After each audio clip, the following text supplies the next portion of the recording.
சித்திரை மாதம் வெயில் ஒரு பெரியவர் ஒரு பெரிய கட்டைப்பை, தோளில் ஒரு மூட்டை, கக்கத்தில் ஒரு பை, இதெல்லாம் வச்சுக்கிட்டு உச்சி வெயிலில் பஸ் ஸ்டாண்ட்லேருந்து இறங்குறாரு. ஆள் ரொம்ப ஒரு மாதிரி மெலிந்த இதுவாக, அவர் கட்டிக்கிற வேட்டி சட்டை கூட அந்த அளவுக்கு பளிச்சுன்னு இல்லை. ரொம்ப ஒரு ஒரு வேகாத வெயிலில் அவர் கிளம்பி போய்கிட்டே இருக்கிறார். கிராஸ் பண்ணி போயிட்டுருக்காரு. ஒரு ஆட்டோக்கார் பார்க்குறாப்புல. பார்த்துட்டு, பெரியவரை எங்கே போனோம் அப்படின்றாரு. இல்லைப்பா பதட்டமா வாங்க அப்படின்னு சில பேர் ஆட்டோ டிரைவர்ஸ் கூப்பிடும்போது அவங்க இதுக்கு தான் கூப்பிட்றாங்கன்ட்டு, இல்லை நான் நடந்தே போய்க்கிறேன், இங்கே தான் பாவணும். நான் ஒரு தெரியுது, இல்லைங்க இவர் இந்த வேகாத வெயிலில் எங்கே போகிறீங்க, எங்கன்னு சொல்லுங்கள், நான் உங்களை ஏற்றின்னு கூட போகல, நான் ஆட்டோவில் கூட ஏற்றி போகல, எங்கே போகிறீங்கன்னு மட்டும் சொல்லுங்கள் அப்படின்னு. இந்த சாவடி பக்கத்தில் இருக்குதுல்ல பள்ளிவிடம், அங்கே தான் போனோம். அது இருக்குமே 2 கிலோமீட்டர் தூரம், இந்த வெயில் எப்படி நீங்கள் போவீங்க? இல்லைப்பா நான் மெதுவாக அப்படி நடந்து போய்வேன். இருங்க, என் வீடு அங்கே தான், நீங்கள் ஏறி உக்காருங்க, நான் உங்களை விட்டுட்டு போகிறேன். நான் ஏறி அவர் தயங்குறாரு. இல்லைங்க, நம்ம ஒன்றும் நீங்கள் காசுலாம் கொடுக்க தேவையில்ல, நான் சாப்பிட்ற நேரம் வீட்டுக்கு தான் போகிறேன், ஏறி உக்காருங்க. இவ்வளோ பெரிய மூட்டையும் எதுவும் பண்ணி. அவருக்கு என்னென்னா, இந்த ஆட்டோக்காரர் கிராமத்துலேருந்து வந்தவர். அவர் தெரியுது ஒரு கிராமத்துலேருந்து ஒருத்தர் ஒரு பெருநகரத்துக்குள்ளே வராரு, யாரையோ பார்க்க போகிறாரு. இந்த வேகாத வெயில் நமக்கே மனசு தோணும் இல்லையா, என்னையா அது அப்படின்னு. சும்மா போகிற ஆட்டோ தானே, ஏறுங்கிறாரு. ஏறி உக்காந்துக்கிறாரு. உட்காந்த பிறகு ஆட்டோ போக ஆரம்பிக்குது. மெதுவாக அந்த பெரியவரே அவருக்கு ஒரு நம்பிக்கை வந்துடுது. பேச ஆரம்பிக்கிறார். என் பொண்ணுக்கு இந்த புத்தாண்டு, தமிழ் புத்தாண்டு முடிஞ்சு சீர்சனத்தையெல்லாம் கொண்டு வரம்பா அப்படின்னு. என்னங்க பொங்கல் சீர்சனத்தை, தீபாவளி வருஷை இதானே கொடுப்பாங்க, இது என்ன புதுசாக இருக்குது அப்படின்னா, எங்கள் ஊர் பழக்கம் அப்படி.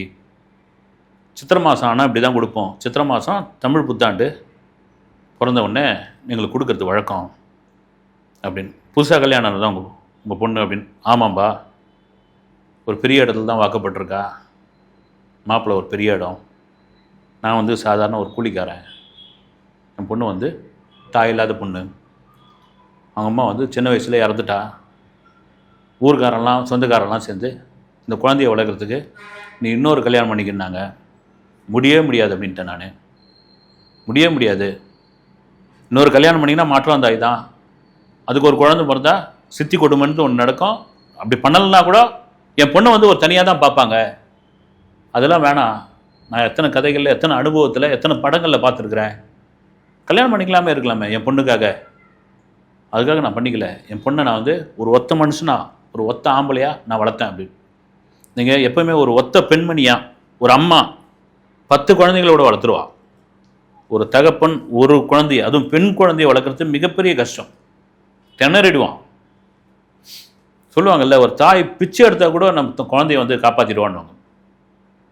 10 வீட்டில் வேலை பார்த்து கூட 10 பாத்திரம் தேய்ச்சி கூட தான் பட்டினியாக இருந்தால் தான் ஒரு குழந்தைங்களுக்கு ஏதாவது வாங்கி கொடுத்துருவோம். ஒரு அப்பங்கிட்ட எல்லா வசதியும் இருக்கும், ஆனால் வளர்க்க முடியாது, திணறிடுவான். ஒரு பொம்பளை இல்லாமல் ஒன்றும் பண்ண முடியாது அவனால். திண்டாடிடுவான், குடிகாரனாக மாறிடுவான். ஏன்டா என்னடான்ட்டு அந்த வெறுப்பை அந்த குழந்தைங்க மேலே காட்டுவான். எங்கேயாவது ஒழிஞ்சு தொலைங்களேன், என் பொண்டாட்டி தான் போயிட்டா இல்லை, நீங்கள் ஏன் இருக்கிறீங்கன்னு அந்த குழந்தைங்க தருதலியாக போயிடுங்க. ஆனால் இவன் அப்படி கிடையாது, தாயுமானவன். அப்படி தான் வளர்த்தேன் என் பொண்ணை. அதை புரிஞ்சுக்கிட்டா என் பொண்ணு. இவர் அப்பாவுக்கு அப்பாவா, அம்மாவுக்கு அம்மாவா என்னை பார்த்துக்கிறாரு இவருன்னு. அவ்வளோ பிரில்லியண்ட்டாக இருப்பா என் பொண்ணு. குறிப்பறிஞ்சு எல்லாத்தையும் செய்வா. இருக்கிற அந்த நான் சம்பாதிச்சுக்கிற அந்த கூலியை இது வச்சு அவள் சிக்கனமாக ஒரு குடும்பத்தை நடத்துவா. எங்கள் வீட்டு பின்னாடி இருக்கிற அந்த பகுதியில் காய்கறி தோட்டம் போட்டு காய்கறியை விளைய வச்சுட்டா. இப்போ நான் மூட்டையில் கட்டின்னு வந்திருக்கேன்ல, பூசணிக்காய், சொரக்காய், கத்திரிக்காய், இதெல்லாம் அவள் வச்ச செடி தான். அதை வச்சு வியாபாரம் பண்ணுவாள். அதே சமயத்தில் படிப்புலேயும் பெரிய கட்டிக்காரி, மாவட்டத்திலே ஃபஸ்ட்டு வந்தவோ. இப்போ எப்படி இவ்வளோ பெரிய இடத்துல பொண்ணு கொடுத்துருக்கீங்கன்னு ஆட்டோ டிரைவர் கேட்குறாரு. என் பொண்ணை எங்கேயோ ஒரு இடத்துல பார்த்தாரு மாப்பிள்ளை, பிடிச்சி போச்சு, கட்டினா அந்த பொண்ணை தான் கட்டுவேன் அப்படின்போது அவங்க வீட்டில் பெருசாக ஒன்று ஒத்துக்கலை. என்னடா ஒன்றும் இல்லாத இடம், அவங்களால ஒரு 2 சவரம் கூட போட முடியாது பொழுது, இல்லை நாம் போட்டு கட்டின்னு வருவோம், நான் வாங்கி தான் போட்டு தான் இது பண்ணுவோம், நான் வரதட்சணை வாங்கி தான் இது பண்ணோமாண்ணா. நல்லா படிச்சிருக்கிறா, கெட்டிக்கார பொண்ணு, அழகாகவும் இருக்கிறா, எனக்கு பிடிச்சிருக்குது, எனக்கு என்ன அப்படின்னு. முதல்ல எனக்கு அவ்வளோ பெரிய இடம்னு ஒன்று எனக்கு கொடுக்க விருப்பம் இல்லை, பயந்தாம்பா. நம்ம தகுதிக்குன்னு ஒன்று இருக்குல்ல, அந்த தகுதிக்கு மீறி போயிட்டோம்னா அது பின்னாடி இதுவாகிடும், வேணான்னு. ஆனால் அவர் விடவே இல்லை. உங்கள் பொண்ணுக்கு எதுவும் ஆகாதுன்னு நான் ஒரு பாண்டு பத்திரத்தோட கையெழுத்து போட்டு கொடுக்குறேன். உங்கள் பொண்ணு வந்து நாங்கள் எந்த விதத்தில் துன்புறுத்த மாட்டோம்னு சொல்லி எந்த இதில் வந்தாலும் நான் ஒன்றா சாட்சி சொல்கிறேன், நான் எழுதி கொடுக்குறேன் அப்படின் பொழுது அவர் மேலே ஒரு நம்பிக்கை வந்தது. நிஜமாகவே என் பொண்ணு மேலே ஒரு பெரிய அன்பை வச்சுருக்காருன்னு தெரிய வந்தது. கட்டி கொடுத்தேன். நான் ஒரு பயத்தோடு தான் கட்டி கொடுத்தேன். எதுவுமே வேணான்னாங்க அவங்க. ஆனால் என் சக்திக்கு ஒரு 6 பவுன் நகை போட்டேன். என்னால் செஞ்ச சீர்திருத்தத்தை என்னால் முடிஞ்சதை பண்ணேன். இந்த வீடும் கொஞ்சோண்டு ஒரு இடமும் அவளுக்கு தான், வேறு யாருக்கு? இப்போ என் பொண்ணு கர்ப்பமாக இருக்கிறான்னு கேள்விப்பட்டு தகவல் தெரிஞ்சு பார்க்குறதுக்காக இந்த சீர்வரிசையோடு சேர்ந்து பலகாரம் செஞ்சுக்கிட்டு இந்த காய்கறிலாம் எடுத்துக்கின்னு நான் போகிறேன்னு அந்த முகத்தில் அவ்வளோ பெரிய சந்தோஷம். ஆட்டோ டிரைவருக்கு கேட்க இதுவாக இருந்தது. இதெல்லாம் எப்படிங்கன்னு வந்து பலகாரத்தெல்லாம் நானே இறங்கி சுட ஆரம்பிப்பேன். நான் அதிரசம் சுட்டுருக்கேன், முறுக்கு செஞ்சுருக்கிறேன், அவளுக்கு ரொம்ப பிடிக்குன்னு பணியாரம் செஞ்சுருக்கிறேன். எல்லாம் தெரியும் எனக்கு, என் பொண்ணு கற்றுக் கொடுத்தது தான்.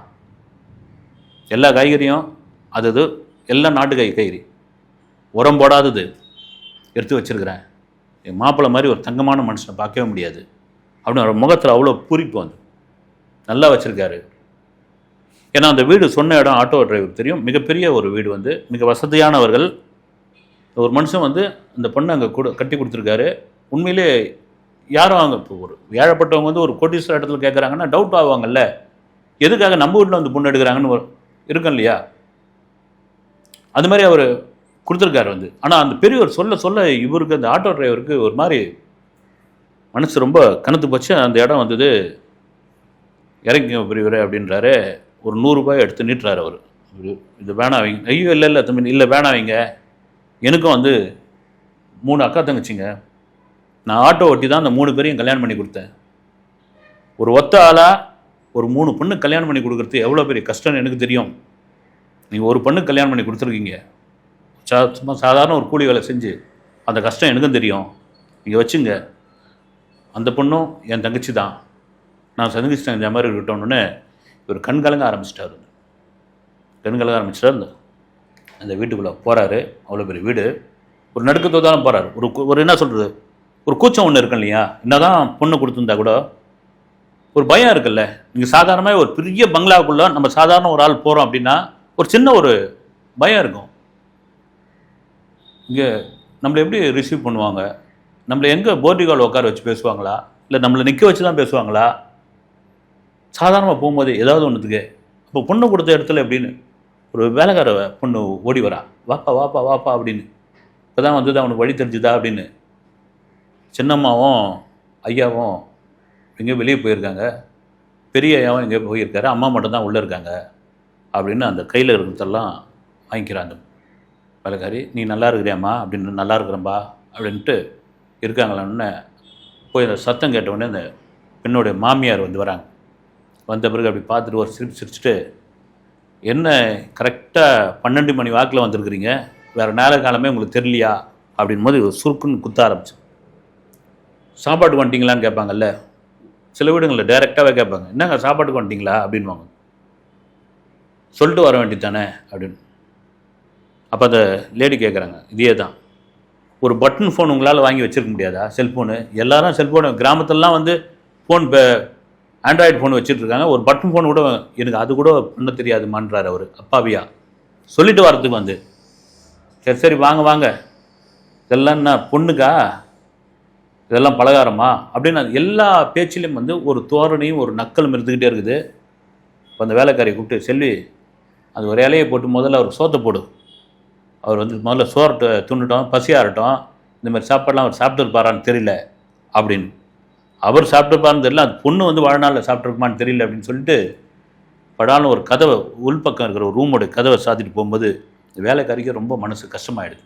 அந்த முகத்தை பார்த்தோன்னா, எப்பவுமே நீங்கள் இல்லாதப்பட்டவங்க இருக்காங்க இல்லைங்களா, அவங்களுக்கு தான் அதிகப்படியான தன்மானம் இருக்கும். இந்த தன்மானத்தை சீண்டிட்டிங்கன்னா அது எவ்வளோ பெரிய இடமா இருந்தாலும் போக மாட்டாங்க. ஆனால் பொண்ணு கொடுத்துட்டுமே இங்கே அப்படின்னு அவருக்கு ரொம்ப சுருக்குன்னு ஆகிடுது. அதே சமயத்தில் இங்கே நிற்கக்கூடாதுன்னு முடிவு பண்ணுறாரு.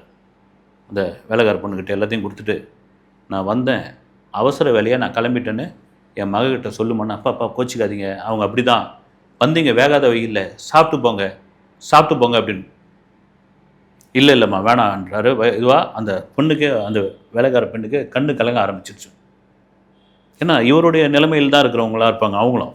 ஏன்னா அந்த வீட்டில் வந்து வேலை செய்கிறாங்கன்னா எப்படி இருக்கும், அவங்க அப்பாவை பார்க்குற மாதிரி இருக்குது அந்த பெண்ணுக்கு வந்து, அவங்க அப்பா அவமானப்படுத்துகிற மாதிரி இருக்குது வந்து.